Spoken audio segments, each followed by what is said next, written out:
these living creatures, he calls them creatures. He calls them creatures. And the creatures were not dead, they were alive. But they came out of this fire, and each creature had 4 faces.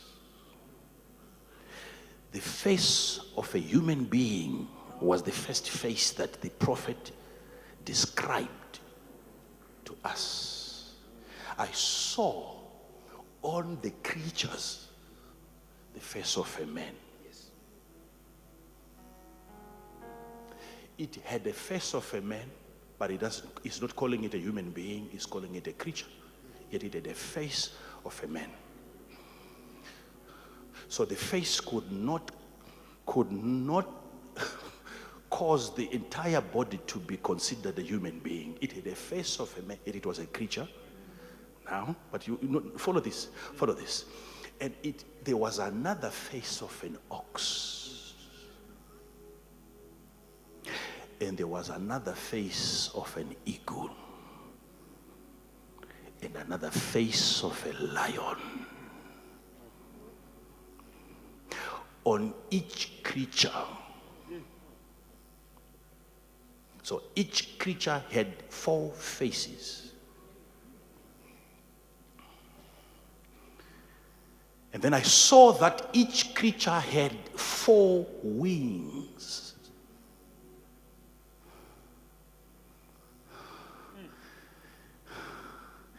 And for your own understanding, these are not angels. You must have an understanding of that. Angels do not have wings.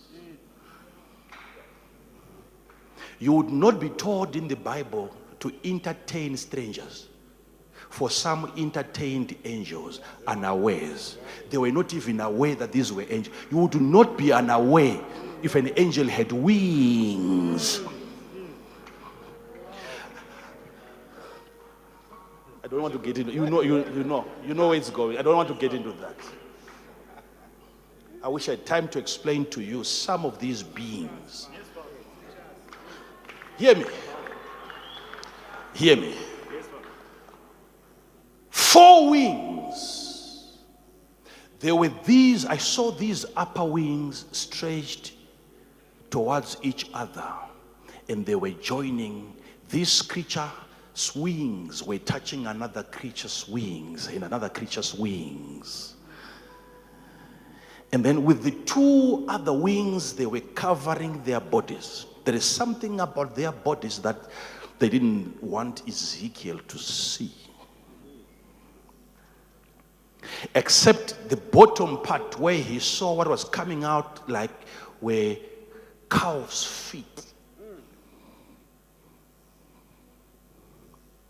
But underneath the upper wings, he saw human hands. This is a vision. Lest you wonder what made the man to fall. In chapter number 2. And Ezekiel says that I watched as they were going. The formation to me was so profound. They were going in a straight line, not turning to the left nor to the right.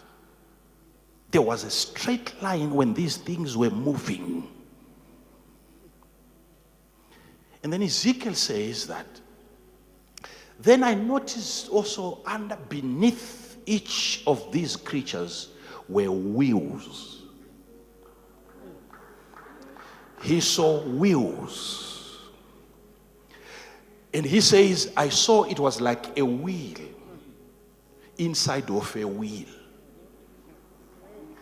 Like if you take 2 rings, the bigger one and the smaller one. So it's like in a round shape. So a wheel inside of another wheel. So each creature had a vehicle. And he said, I saw round about each wheel were multiple eyes. So the vehicle would see where it is going. And he goes on to explain something that is so interesting to me. And he said, what I noticed was that what would give movement to the creatures was the spirit. Whithersoever the spirit went, they followed. And then he went on to also explain that wherever they also went, the creatures, the wheels also went.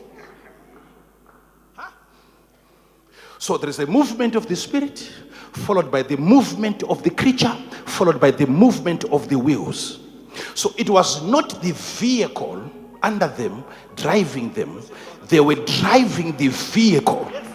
Now, he goes on to tell me something now, which is so outstanding. He says, I also prophetically noticed that the spirit of the creature was in the wheel.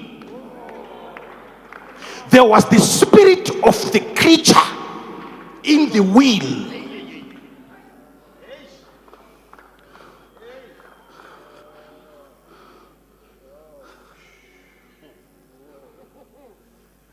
So the creature had an ability to inspire what it drives. What was given to the creature as an asset, as a property. I noticed that there was his spirit in his house. There was his spirit in his suit. There was his spirit in his children. There was his spirit in the car that he drives.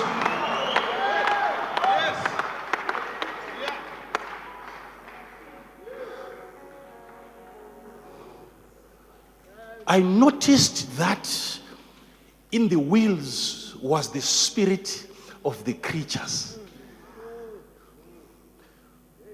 So they were powerful enough to give life to the wheel. Strong enough to give life to the wheel. Powerful enough to give a thrust, a rotation. They would rotate, the wheels would rotate according to the measure of their spirits. They are borrowing energy and fuel and strength from the creatures. You see them moving.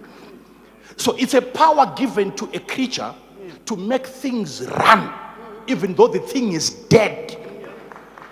It will run by the spirit of the creature.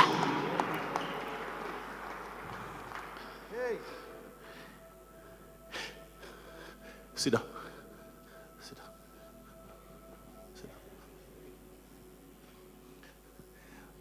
Ezekiel was confused because he says, I didn't see them turn. They were going forward. Why would such a creature make a U-turn when it has four faces? You, Ezekiel, you need to understand something. It has four faces.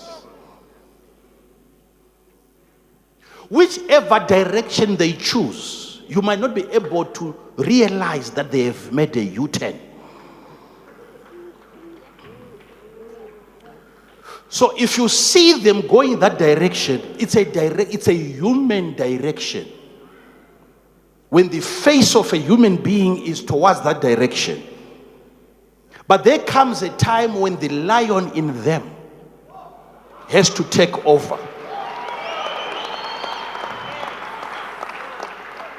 That is all that you need to understand, the mystery of such creatures.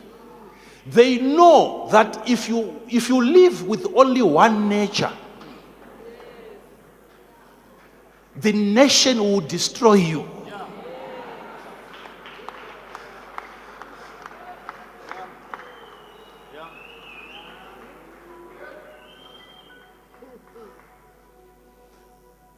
So if the human face is facing that direction, right? And you know that's where I'm going as a human being. Before you start to move, you must also turn and give the face of an eagle an opportunity to see beyond the capacity that you have as a human being. In terms of distance, an eagle sees further than humans.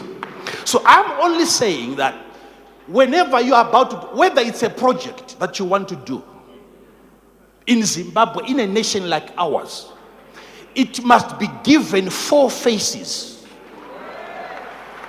As a divine creature, you must identify an opportunity, but before you execute, allow the eagle to prophetically analyze the venture. How far can this idea go? Humans cannot see that far, only eagles can. So give it an eagle's eye. Are you following this? And then you have to then turn another face and you look at it again with the face of an ox. Your ability to work, your energy, your power, do you have what it takes to carry such weight on your back and not be broken?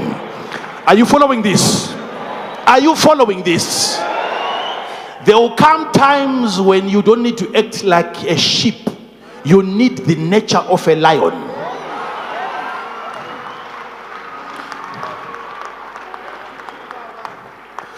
When you begin to move, you will notice that when you begin to move, there are days when you feel it coming. You feel it coming. Those days are coming when you feel like, I think I've been too nice.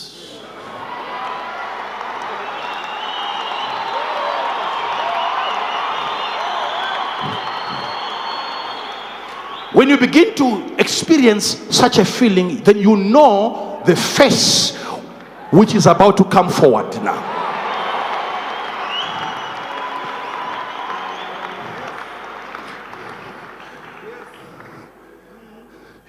You don't need the face of a human being.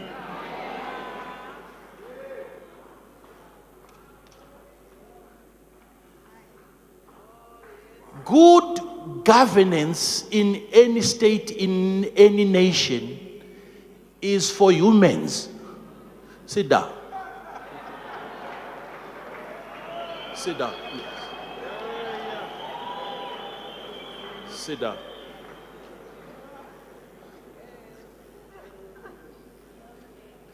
You are going to be stuck if you are going to restrict yourself to only one face.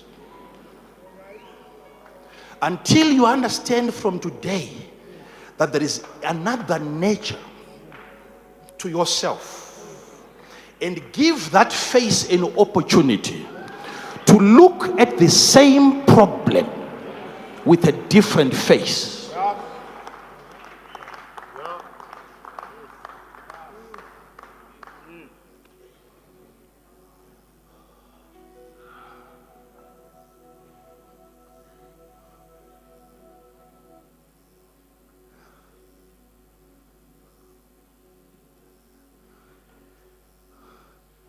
My brother, my sister, the face of a lion is a face.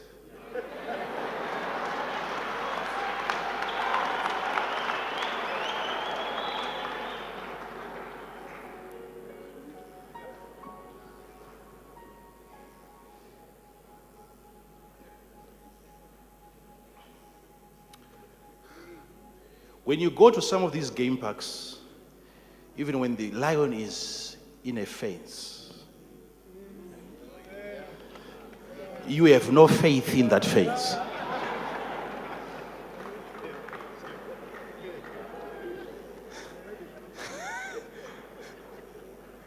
You stay away from what? From the fence. Why? The spirit of the creature is where? In the fence, in the wheels. It is bigger than its size. Its presence goes beyond its physical body. You feel it miles away.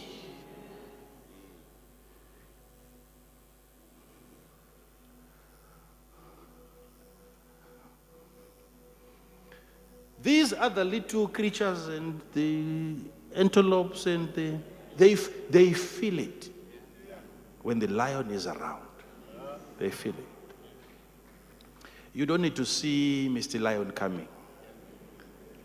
You feel his presence. When he's in the area, you know it. You know it. There is a change of behavior. You look at the animals, they are unstable. They haven't seen anything yet, and yet they are experiencing something. And I saw these creatures, and they were being led by the Spirit, and they were leading the wheels.